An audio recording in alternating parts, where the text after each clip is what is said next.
هاي جايز، عزيزي المشاهد عزيزتي المشاهدة، قبل لا تبدي بالفيديو دوس لايك. يعني هسه انت حاليا تتابع وانا دا اقول لك دوس لايك، انت حاليا روح دوس لايك. الشغلة الثانية علق على قد ما تقدر. والشغلة الثالثة والمهمة، اذا انت جديد اول مرة تشوف القناة فاشترك بالقناة، واذا انت قديم مشترك بالقناة فدز القناة صديقك خليه يجي يشترك. على العموم خلونا نبدا بالفيديو. هذا كومار شاب الله مطيح حظه حبيب قلبي، حديقة فلس احمر ماكو بجيبه، وهاي مرته منار بعد احدق من رجلها، وهذا ابنهم راكو قاعد يكتب الواجب بامان الله ما يدري شو السالفة. المهم حبيب قلبي منار قاب على رجلها وتقول له تالي ويا العيشه القشره اللي بعيشنا اياها، لك الباب مال البيت راح يفلشوها الديانه من كثر ما يدقون عليها خرب يومك. قال لها يعني منين اجيب؟ تريديني ابوك هو الراتب اخذه منه اعطيك اياه منه، شو اسوي بعد؟ فابنه قال له لا تدير بال يابا انا موجود ان شاء الله خير. فكومار قال له لا وليدي ولا يهمك الامور تمام ان شاء الله. فابنه قال له عاد اوكي ايش وقت تشتري لي البايسكل؟ قال تمشي انا على ابوك لابو البايسكل، متى تشوف الوضعيه يا ابن الزفره. ومكان اخر حبيب قلبي نشوف الوزير ارشديه، وزير فاسد واللي وياه افسد منه، ونشوفه قاعد ويا واحد عصابتي اسمه خانكي هي حتى ينفذ له فد مهمه يريدها. الوزير قال للخانكي هي قال له شوفوا وليدي هاي المهمتي هي غير كل المهمات، حنطيك جنطه بيها 100 مليون تروح تسلمها لمساعد الوزير بايده. فخانكي هي قال له صدق كذب ولا ابسط منها، اعتبر الجنطه تسلمت لمساعد الوزير. وهذا حبيب قلبي مفجوعه هي زعيم عصابه كبير كلش بالهند، وجماعته يقولوا له انه اكو جنطه مال فلوس بيها 100 مليون راح تسلم بعد يومين. فقال لهم تشوفون هذا التمساح؟ قالوا له اي. قال لهم هذا التمساح احنا نظل خاتلين بام الخيسه لحد ما الغزاله تامن وراها ننقض عليها. بس واحد من عصابته قال له استاذي والله اني يعني صراحه ما احب التمساح احب الغزاله. قال له زمال الغزاله دائما الضحيه لازم كنا نكون تماسيح. فقال له صدق كذب استاذي ولا تدير بال، تمساح تمساح مثل ما تشوف. ونرجع على كومار ونشوف واحد من الديانه لاكفه ويقول له هسه تعطيني فلوسي. فقال له بشرفك انتظرني اسبوع بلكت الله يرزقني ببوقه زينه شي وانطيك فلوسك. المهم اللي يطلبه قنع وراح. ورا شويه جاء عليه جاره وقال له حب قلبي انا مسافر وهذا مفتاح شقتي خليه يمك، اريدك تدير بالك على الشقه بين ما اروح فد اسبوع هيك وارجع. المهم رجع طب للبيت قبت العيطه هو ومرته قالت له تالي ويا العيشه ابن السطر شلون يعني؟ فقالها بنت الفقر من شفتك ما شفت الخير بحياتي. فقالت له هو هذا الوعد هي اللي وعدتني اياه، انت تقول لي بس نتزوج افرج لك الارض هي ورده هي واعيشك ملكته هي وهاي تاليته هي نعال ابو الاصبع ما عندي. فكومار حبيب قلبي زعل يعني من حكي مرته وضاج عليها خطيه. فقالها والله انا اسف وحقك علي يا عم الدلل، اسع اروح للسوق اجيبش نعال ابو الاصبع واجي. فقالت لمشن على ابوك لابو ساعه السوداء اللي عرفتك بيها. ويجي حبيب قلبي يوم تسليم جنطه الفلوس بين الوزير ومساعد الوزير، ومفجوعه هي قال للجماعه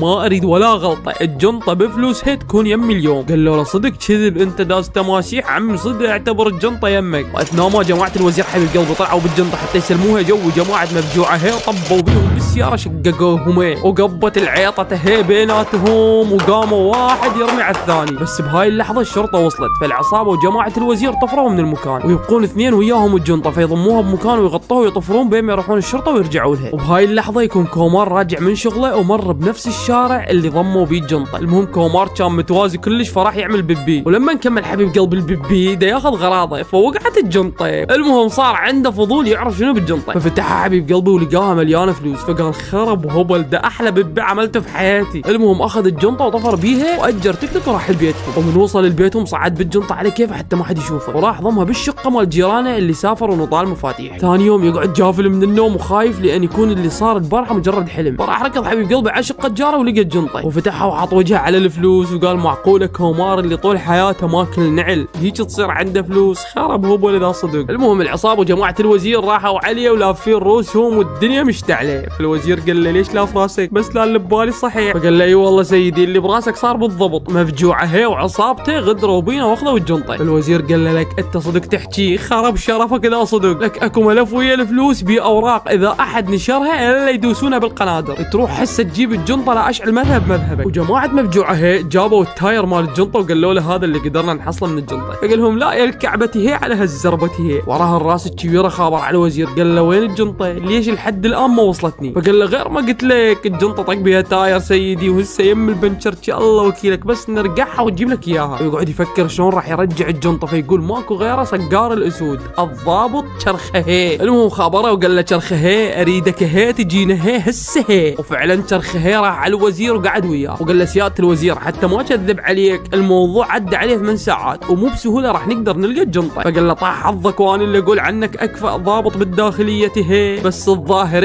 راح ازرب بمذهبك هي. وانقلك للحدود هي. فقال له لا سيدي ايش هالشقه الخايسه هي، اعتبر الجنطه يمك صدق كذب. وثاني يوم نشوف كومار فات من نفس المكان اللي لقى بيه الجنطه، وشاف الشرطه ملتمين فراح على الشرطي قال له بعد اخو ماكو شيء. قال له لا والله ماكو شيء، يلا الدعبل منا لان على الوالدين. ففرح كومار لان ما تعرفوا عليه يعني وضعه بالسليم، وراح اخذ عائلته وطلعهم ودق فراته ونسى وصرف فلوس بس بدون ما يقول لمرته انه هو لقى جنطه بيها فلوس، ودفع كل الديون اللي عليه وحياته تغيرت 180 درجه. ونشوف واحد من افراد عصابه مفجوعه هي خابره وقال له انه الضابط شرخه هي قاعد يدور على الجنطه. هي قال له لا تشيل عينك عنه لان هذا هو اللي راح يوصلنا للجنطه. ونشوف كومار ومرته قاعدين بالسينما وبينهم وفول ونسى، ومرته قالت له عود خابرت عامل نظافه حتى ينظف شقتنا وشقه جارنا. فقال هي والله بارك الله بيك. وبعدين قال لها شنو عامل نظافه ليش؟ نظفيهن انت بنت الصخر. المهم انسطر وقام يتخيل عامل النظافه بالفيلم بكل المشاهد، فسوى روحه قاعد يحكي ويا واحد وقال له بشرفك صدق تحكي هسه جايك. فقالها باعي لازم اروح، واحد صديقي ابوه قاعد يولد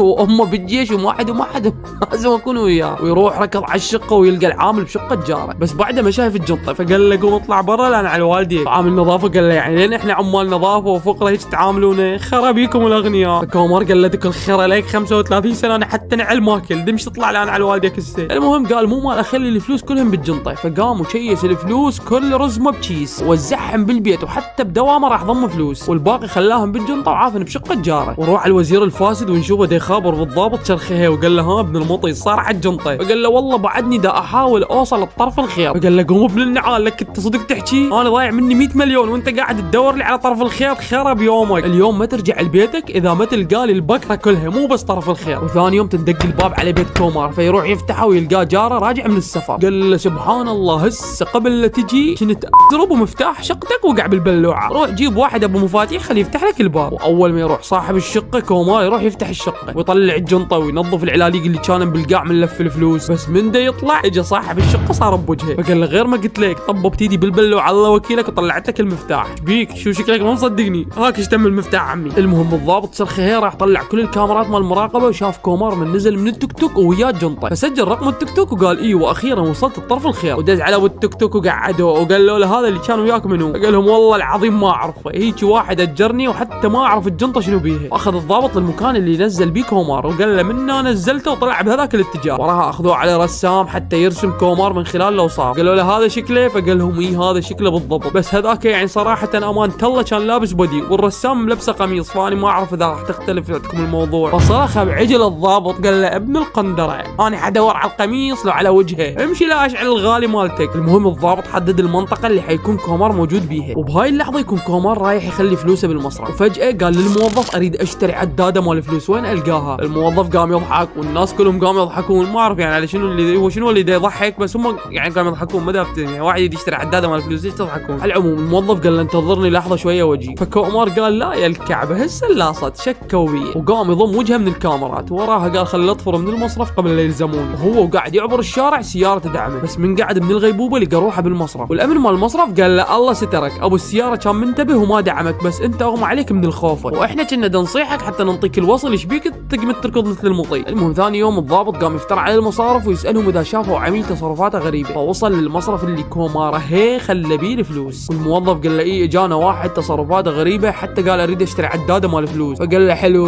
وقع وما حد سمع عليه، اوصف لي شكله بالله. فقال له يعني والله صراحه انا اتذكر انه هو عنده شوارب. فقال له اكل خرب للنعال يعني تريدني اسجن شكو واحد عنده شوارب ايش بيك التثويل؟ بس اجاله موظف ثاني وقال له احنا عندنا كل بياناته وعنوانه. وبالليل من كومار رجع للبيت يتفاجئ انه مرته لاقيه جنطه الفلوس، فقال لها والكعبه هي لقيتهن بالشارع وكنت ناوي اسلمهن للشرطه بس ما صار عندي مجال، وكل ما اخاور على الشرطه حتى اقولهم القى رقمهم مغلق. يطلع الضابط قاعد له بالبيت وقال له ايه حبيب قلبي لذلك احنا ما ردنا نتعبك اكثر وجيناك بنفسنا. وقال له لقيت شيك وفلس اخذته من الجنطه تراجع لا افلش راسك. المهم كومار قال له هاي الجنطه حبيب قلبي وهسه حلم لك كل الفلوس اللي ضميتها. بس الضابط قاعد يفتش بالجنطه ولقى الملف وفتحه وشاف كميه فساد تودي نص الحكومه ورا الشمس. المهم كومار قال له هاي كل الفلوس بس اكو بعد كم شده ضمهم بالشغل مالتي. فقال له يلا امشي قدامي هسه نجيبهم، واخذه وراح للشغل. وجماعه الوزير صوروا الضابط وهو قاعد يسحب الجنطه بدون ما يدري، ووصلوا هو كومار المكان شغل كومار. قال له طلقه طب تجيب الفلوس وترجع. واول ما طب كومار للشغل مالته لقى المدير مالته قاعد له بالشركه. فقال له والله العظيم جيت اشيك القنينه مالت الغاز حتى ابدلها لان كانت خلصانه. فقال له يا غاز يا نعيم تعال اشرب وياي خليني اسولف لك. المدير قال له اليوم ذكرى وفاة ابويا، كان احن كان ما يحط اللقمه بحلقه اذا احنا جوعانين، كان ما ينام اذا احنا قاعدين، وبقى يمضرط ويحكي له على ابوه. كومار يريده بس يقوم حتى ياخذ الفلوس يوديهن للشرطي. وبهاي اللحظه العصابه هجموا على الضابط، بس اول واحد صرخ بطلقه وقتله، والثاني طفر من عنده ما قدر يقتله، وخابر على كومار قال له دز علي ناس يقتلوني اليوم، اصمت مذهب مذهبك. وكومار قال له غرب هو يا دز لك ناس يقتلوك يا معود، هذا المدير مكلب بيه وصمت مذهب مذهبي بسوالف ابوه، خرمها الاذن الله وكيلك. فقال له العد لا تطلع من الشركه الا اقول لك. وبهاي اللحظه الصوره وصلت للوزير، فالوزير خابر على الضابط قال له ها ابن القواده هي لقيت الجنطه هي؟ لا هي فهمنا هي. فقال له لا وداعتك هي وانت ما محلفنا هي، زحاب مال جنطه ما لقيت. المهم دز عصابته قال لهم ما ترجعون من الضابط اذا مو الجنطه وياكم. وبنفس الوقت حبيب قلبي عصابه مفجوعه هي طاروا ورا الضابط، والضابط خابر على كومار وقال له تجي على مكان وانطال عنوان. فعلا وصل كومار للمكان وانطى الفلوس للضابط، وبعد ما تاكد من الفلوس طلع على المسدس وراد يقتل كومار. بس يوصل مفجوعه هي وعصابته ويصير الرمي فلس صعب الا ما طيب. وجماعه الوزير هم وصلوا وصارت بالنعل حبيب قلبي وناس قتلت ناس. المهم العصابه ماتوا والضابط مات وشكوا قواد اجل هذا المكان مات، وبقى بس واحد عايش بس هم قتله، واحد تو راد يموت وبعد ما قتله مات. المهم حبيب قلبي كلهم ماتوا وبقى بس كومار عايش. مرته خابرته وقالت له ها ايش صار على الفلوس؟ قالها والله مندن على ابوك لابو الفلوس، من شفتهم ما شفت الخير، نزرب على الفلوس اللي تسوي هيك بالعالم. عمي خليني فقر ومرتاح ولا هالوضعيه، انا جاي للبيت. وبهاي اللحظه يشوف جنطه الفلوس قدامه، فقالها روحي بس دا اجيب شغله واجي. وفعلا اخذ كل الفلوس والملف وفضح المسؤولين كلهم. ويشوف الوزير حبيب قلبي لابس ربطه وطافر بالارياف لان الحكومه قاعدين يدورون عليه واذا يلزمون له يجعلون مذهب مذهبه. طلع بايق نص الخزينه مال الدوله العراقيه الدوله الهنديه، يعني هو تقريبا نفس المضربه احنا وياهم بايقين كل الخزينه على العموم. وبس هاي كانت قصه فيلمنا لليوم، يا رب يكون عجبكم. كان معكم اسامه ياسين من قناه اوكي تشانل، يعني رجاء اذا ما دايس لايك لحد الان فدوز لايك واشترك بالقناه وشارك الفيديو، وباي جايز.